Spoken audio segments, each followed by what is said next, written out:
তারা সফলভাবে কাজ করার চেষ্টা করেনি বলেই কিন্তু তারা পরাজিত হয়েছে, এটা আপনারা জেনে রাখুন।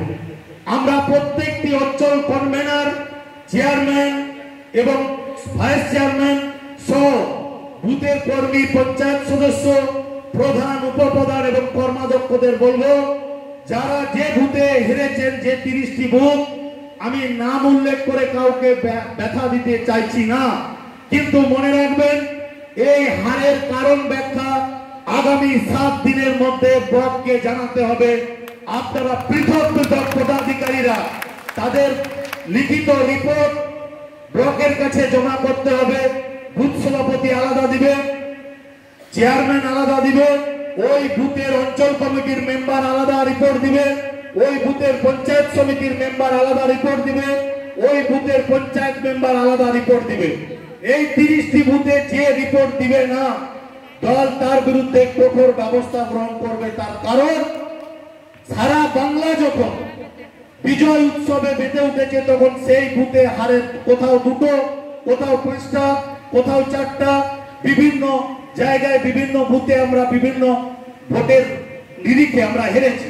কিন্তু হার কেন হয়েছে, জয় কেন আসেনি, সে তার মূল্যায়ন করে কার দ্বারা, কিভাবে, কেন, কোন জায়গায় ঘাটতি ছিল বলে আমরা এই জায়গা থেকে জয় আনতে পারিনি, তার রিপোর্ট দিতে হবে। আমরা 2টো গ্রাম পঞ্চায়েত 2021 সালের নির্বাচনে একটা 7 নম্বর 3800 ভোটে পরাজিত হয়েছিলাম। আমরা প্রায় 4000 ভোটে 15 নম্বর এনায়েতপুর বুথে পরাজিত হয়েছিলাম। গত 19 তারিখে নির্বাচনের আগে আমাদের প্রিয় সাংসদ, সর্বভারতীয় সাধারণ সম্পাদক সম্মানীয় অভিষেক বাবু এসেছিলেন আনন্দপুর মাঠে। আমাদের প্রিয় বিধায়ক ছিলেন, আমি ছিলাম, সমস্ত ব্লক সভাপতি এবং এমএলএদের ডেকে কিছু অঞ্চল সম্পর্কে সতর্ক করেছিলেন। সেখানে 2টো অঞ্চল সম্পর্কে আমি দাদাকে বলেছিলাম, যেটা হচ্ছে জোড়াকেউডি, সলিডিয়া, ওই অঞ্চলের অবস্থান সম্পর্কে উনি বলেছিলেন কিছু রিপোর্ট। আমি সেই জায়গায়, আমাদের বিধায়ক ছিলেন, আমি বলেছিলাম যে 5 থেকে 6000 ভোটের লিড হবে। যে সময়কার রিপোর্ট ছিল সেই সময়ে হয়তো খারাপ ছিল, কিন্তু এখন অবস্থা ভালো। এবং আনন্দপুর জিপি সম্পর্কে উনি একটা কথা বলেছিলেন, আমি আশ্বস্ত করেছিলাম যে আমরা 7 থেকে 9000 ভোটের লিড হবে এই অঞ্চলে, এইরকম জায়গায় আমরা দাঁড়িয়ে আছি। আর এনায়তপুর সম্পর্কে ব্যর্থহীন ভাষায় আমরা স্বীকার করেছিলাম যে সাংগঠনিকভাবে ওই অঞ্চলে আমরা অত্যন্ত দুর্বল এবং বেশ কিছু কারণ আছে, তার সেই কারণ আমরা উল্লেখ করে জানাতে পারিনি, কিন্তু পরে লিখিতভাবে আমরা জানিয়েছি।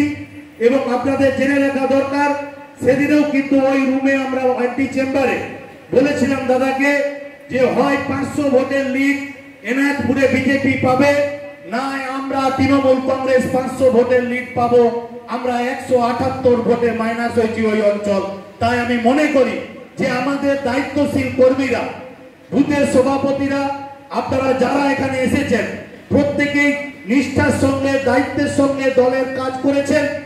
যে বুথগুলোতে আমরা পরাজিত হয়েছি, দেখুন সেখানে কিসের জন্য পরাজিত হয়েছি।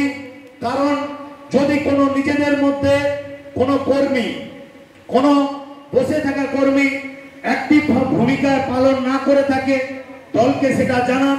আগামী দিনে আমরা মনে করি যদি কারো দ্বারা সেই বুথে নির্বাচনে পরাজয় আসে, তাহলে নিশ্চিতভাবে যে বুথের দায়িত্বে ছিলেন, সেই বুথের দায়িত্বে থাকা ব্যক্তির চেয়ে তার গুরুত্ব অনেকখানি বেশি, এটা দল মনে করে। তার কারণ আপনারা যারা ছিলেন 2.5 মাস ধরে চলা নির্বাচনকে, আপনারা পুঙ্খানুপুঙ্খ রিপোর্ট যদি করতেন ব্লকের কাছে, তাহলে আমাদের যে ব্লকের কর্মীরা